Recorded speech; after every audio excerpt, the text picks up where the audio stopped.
സംസ്ഥാനത്ത് ഐ.ടി. പാർക്കുകളിൽ മദ്യം വിൽക്കാൻ അനുമതി നൽകി സർക്കാർ ഉത്തരവ്. സർക്കാർ സ്വകാര്യ ഐ.ടി. പാർക്കുകൾക്കും 10 ലക്ഷം രൂപ വാർഷിക ഫീസിൽ ലൈസൻസിന് അപേക്ഷിക്കാം. ഐ.ടി. പാർക്കിലെ ജീവനക്കാർക്കും ഔദ്യോഗിക അതിഥികൾക്കും മാത്രമാണ് മദ്യം ലഭിക്കുക. പ്രതിപക്ഷത്തിന്റെ കടുത്ത എതിർപ്പ് അവഗണിച്ചാണ് ഐ.ടി. പാർക്കുകളിൽ മദ്യവിൽപ്പനയ്ക്ക് സർക്കാർ അനുമതി നൽകിയിരിക്കുന്നത്.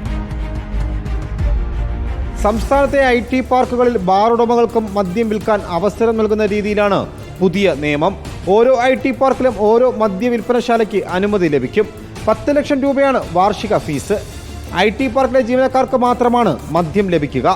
ഔദ്യോഗിക അതിഥികൾക്ക് മദ്യം ലഭിക്കണമെങ്കിൽ കമ്പനികളുടെ ശുപാർശ അനിവാര്യമാണ്. ഉച്ചയ്ക്ക് 12 മുതൽ രാത്രി 12 മണി വരെയാണ് പ്രവർത്തന സമയം. സംസ്ഥാനത്തെ മറ്റ് മദ്യശാലകൾക്ക് സമാനമായി ഡ്രൈ ഡേ ഐ.ടി. പാർക്കിലെ മദ്യശാലകൾക്കും ബാധകമാകും. ഒട്ടനവധി സ്ഥാപനങ്ങളുണ്ടെങ്കിലും ഒരു ഐ.ടി. പാർക്കിൽ ഒരു ലൈസൻസ് മാത്രമേ നൽകൂ. കമ്പനികളോട് ചേർന്ന് തന്നെയാകും മദ്യശാലകൾ. പക്ഷേ ഓഫീസുകളുമായി ബന്ധമുണ്ടാകില്ല.